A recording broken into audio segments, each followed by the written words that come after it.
Chapter 3 की review exercise का question number 11 करते हैं, जिसमें हमें एक फंक्शन गिवन है f(x) = x + b और इनमें a और b जो है वो कांस्टेंट नंबर्स हैं। हमें कंडीशन दी हुई है f(-2) इक्वल है 3 के और f(4) इक्वल है 10 के और हमने फाइंड करना है a और b को। ठीक है, अब इस जैसा क्वेश्चन बिल्कुल आपने 3.3 में भी किया हुआ है, तो ये बिल्कुल वैसे ही सोल्व होगा। तो इस क्वेश्चन को सोल्व कर लेते हैं। सबसे पहले एफ फंक्शन जो लिख लेंगे f(x) = x + b। First condition ये हमारे सामने है। अब यहाँ पर आपको नज़र आ रहा है x की जगह -2 है, तो हम इस फंक्शन में x की जगह -2 पुट कर देंगे, तो यहाँ पर भी -2, यहाँ पर भी -2 और यहाँ पर f(-2) जो है ये इक्वल है 3 के, तो इसको हम 3 के इक्वल रख देंगे। ये मल्टीप्लाई होने के बाद -2a + b और इसको हम ऐसे भी लिख सकते हैं, इसको लेफ्ट साइड पर, इसको राइट साइड पर, तो ये इक्वेशन नंबर 1 आ जाएगी। अब सेकंड कंडीशन को यूज़ करेंगे। इसमें आपको x की जगह 4 पुट हुआ नज़र आ रहा है, तो हम अगेन फंक्शन लिखेंगे और फंक्शन में x की जगह 4 पुट कर देंगे और f(4) को इक्वल रख देंगे 10 के, तो ये 10 के इक्वल आ गया। ये 4a + b हो गया। इसको हम दोबारा से अरेंजमेंट इसकी ऐसे कर लेंगे। ये सेकेंड इक्वेशन हो गई। ठीक है, अब आपको पता है कि हम इक्वेशन नंबर 1 को यूज़ करते हैं और वहाँ से किसी एक वेरिएबल की वैल्यू निकालते हैं। तो इक्वेशन 1 ये है, इसमें से इजीली हम जो वैल्यू निकाल सकते हैं वो b की है, तो b -2a उधर जाके प्लस का 2a हो जाएगा, तो b = 3 + 2a और जो हम वैल्यू निकालते हैं उसको हम सेकंड इक्वेशन में पुट कर देते हैं, तो पुट कर देंगे इसको इक्वेशन नंबर 2 में। इक्वेशन नंबर 2 ये है। ठीक है, इसमें जब b की वैल्यू रखेंगे 3 + 2a, तो ये आ जाएगा b की जगह आ जाएगा 3 + 2a, ये चीज़ होगी। अब 3 उधर जाके माइनस हो जाएगा, तो यहाँ पर a वाली टर्म्स रह जाएंगी, यहाँ पर कॉन्स्टेंट्स। 4a + 2a 6a हो जाएगा, ये 7 के इक्वल है। 6 इधर मल्टीप्लाई हो रहा है, उधर आके डिवाइड हो जाएगा, तो a की वैल्यू आ जाएगी 7/6। अब हम क्या करते हैं कि इस वैल्यू को इक्वेशन नंबर 1 में या 2 में किसी में भी पुट कर देते हैं, तो मैं इक्वेशन नंबर 1 में पुट करूँगा। तो इक्वेशन नंबर 1 क्या थी हमारे पास, ये -2a + b = 3, तो यहाँ पर a की जगह 7/6 मैंने पुट कर दिया प्लस b = 3 आ गया। अब यहाँ पर आपको नज़र आ रहा है ना कि यहाँ पर न्यूमरेटर और डिनोमिनेटर में कटिंग हो रही है क्रॉस में, तो 2 1 ज़ा 2, 2 3 ज़ा 6, तो ये हो जाएगा -7/3 प्लस b = 3। ये -7/3 इधर आके +7/3 हो जाएगा। ठीक है, अब 3 का डिनोमिनेटर नहीं है ना, इसका डिनोमिनेटर 3 है, तो इसका भी डिनोमिनेटर 3 बना देंगे हम, तो न्यूमरेटर और डिनोमिनेटर में मल्टीप्लाई करवा देंगे हम 3 को ऐसे।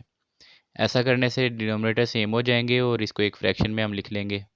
ये 3 3 था 9 + 7 हो जाएगा। 9 + 7 16 के इक्वल है डिवाइडेड बाय 3, तो ये b की वैल्यू आ जाएगी। तो ये वो दो वैल्यूज थी जो हमने फाइंड करनी थी, एक a की वैल्यू और एक b की वैल्यू। अब हम क्वेश्चन नंबर 12 जो है वो कर लेते हैं। इसमें हमें फंक्शन गिवन है k(x) जो कि इक्वल है 7x - 5 के और कंडीशन दी हुई है कि k(x) इक्वल है 100 के। अगर k(x) इक्वल हो 100 के तो x की वैल्यू फाइंड कर दें।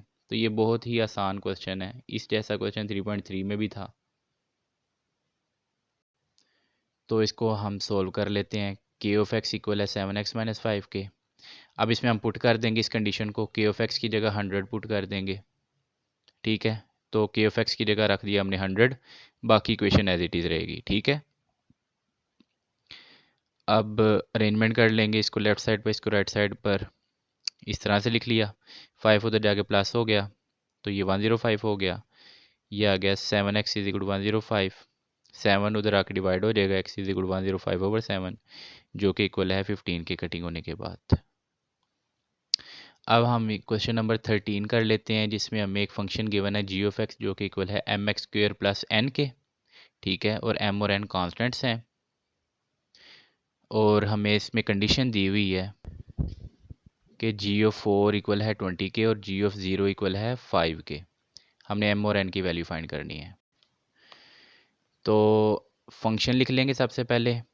अब पहली कंडीशन को यूज़ करेंगे। फर्स्ट कंडीशन में आपको नज़र आ रहा है कि x की जगह उसने 4 पुट किया हुआ है, तो हम इसमें भी x की जगह 4 रख देंगे। ये ठीक है जी। GO4 किसके इक्वल है 20 के, तो GO4 आ जाएगा 20 के इक्वल। 4 ये 4 का स्क्वायर ओपन करेंगे तो वो 16 के इक्वल है, प्लस n 16m हो जाएगा ये, प्लस n हो जाएगा इज इक्वल टू 20। इसको अरेंज करेंगे तो ये इक्वेशन 1 बन जाएगी हमारे पास। ठीक है, अब हम सेकंड कंडीशन को यूज़ करेंगे जिसमें हमने x की जगह क्या पुट करना है 0। तो गेन फंक्शन में हम x की जगह 0 पुट कर देंगे। ये यहाँ पर 0 पुट करेंगे तो वो 0 का स्क्वायर 0 ही होता है, और 0m से मल्टीप्लाई होगा तो वो उसको भी 0 बना देगा। और g(0) जो है वो हमारे पास 5 के इक्वल है। ठीक है, इसको 5 के इक्वल रख देंगे is equal to 0 plus n। तो 0 ख़त्म हो गया, 0 प्लस n ही होता है। n की जगह n इज इक्वल टू 5 आ गया, तो n की वैल्यू आ गई 5। ये तो डायरेक्टली वैल्यू मिल गई हमें, सेकंड इक्वेशन जो है वो बनी ही नहीं, डायरेक्ट ही वैल्यू मिल गई, तो ये तो आसान हो गया हमारे लिए। अब इस n की वैल्यू को हम इक्वेशन नंबर 1 में पुट कर देंगे जो हमने यहाँ पर बनाई थी। तो 16m प्लस n की जगह 5 इज इक्वल टू 20, 5 उधर जाके -5 हो गया, तो ये 15 हो गया 16m, m is equal to 15/16 हो गया।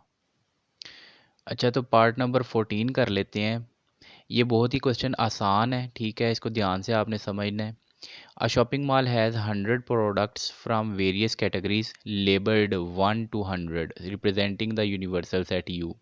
उसने बोला हुआ है कि एक शॉपिंग मॉल में ना 100 प्रोडक्ट्स हैं, ठीक है, डिफरेंट कैटेगरीज की, जिनके ऊपर लेबलिंग हुई है 1 से लेकर 100 तक। अब ये 1 से लेकर 100 जो है ना वो यूनिवर्सल यू को रिप्रेजेंट कर रहा है। ठीक है, तो इसका मतलब ये हुआ कि यूनिवर्स में जो एलिमेंट्स होंगे वो क्या होंगे, 1 से लेकर 100 तक नंबर्स होंगे।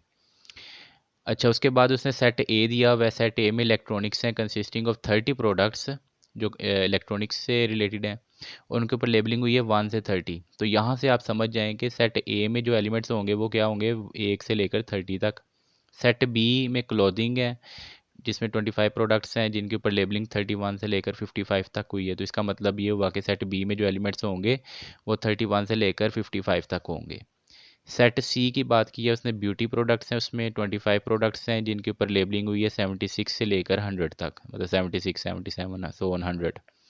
उसने यही बोला हुआ है कि इनको टेबुलर फॉर्म में रिप्रेजेंट करें, और दूसरा ये कि इन तीनों का यूनियन भी फाइंड करें ए बी सी का। तो टेबुलर फॉर्म तो मैंने पहले ही समझा दिया है, तो ये देखें हम इसको ऐसे लिख लेंगे क्योंकि उसने यूनिवर्सल में बोला है ना कि जो लेबलिंग हुई है वो 1 से लेकर 100 तक, तो हम इस तरह से लिख लेंगे। ए सेट में उसने बोला था कि लेबलिंग 1 से लेकर 30 तक हुई है, तो हम ये लिख लेंगे। बी सेट में उसने बोला हुआ है कि 31 से लेकर 55 तक लेबलिंग हुई है, तो हमने इस तरह लिख दिया। डॉटेड जो है ना वो लगा लेंगे हम मिडल में, सारे नंबर्स नहीं लिखेंगे। सी उसने बोला था 76 से लेकर 100 तक, 76 77 सो ऑन ये नंबर्स होंगे। ठीक है, तो ये हो गया टेबुलर फॉर्म उनका। अब हमने उसने बोला है कि यूनियन फाइंड करें इन तीनों सेट्स का इकट्ठा, तो हम a union b union c find कर लेंगे, तीनों का इकट्ठा भी फाइंड कर सकते हैं।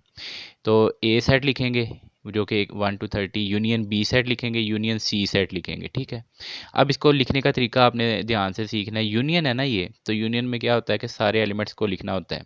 तो 1 से स्टार्ट होंगे, 1 से लेकर 30 तक तो आएंगे ही आएंगे, तो 1 से लेकर 30। अब देखें 30 के बाद 31 भी साथ ही शुरू हो गया, 31 32 सो ऑन 55। इसका मतलब ये हुआ कि इन दोनों का यूनियन तो होगा ना 1 से लेकर 55 तक, तो इसका मतलब ये तो एलिमेंट्स लाजमी होंगे सेट में 1 2 3 सो ऑन 55। लेकिन इसके बाद गैप आ जाता है, 55 के बाद 56 नहीं है, उसके बाद नंबर शुरू होते हैं 76 से, तो हम यहाँ पर 55 लिखेंगे, उसके बाद लिखेंगे 76, 55 के बाद नंबर आएगा 76, फिर 77 सो ऑन, क्योंकि इसके बाद गैप नहीं है तो वो 100 तक चलेंगे। तो इस तरह से ये आपने सेट लिखना है। ठीक है, इस तरह नहीं लिख देना कि 1 2 3 सो ऑन 100, क्योंकि आपको नज़र आ रहा होगा कि यहाँ पर 55 और 76 के दरमियान वाले नंबर्स शामिल नहीं है। 30 से और 30 के बाद 31 वाले तो आ ही गए ना, 31 32 सो ऑन, तो इस वजह से हम इसको ऐसे लिखेंगे। ठीक है, तो ये हमारा क्वेश्चन नंबर 14 भी कंप्लीट हो गया।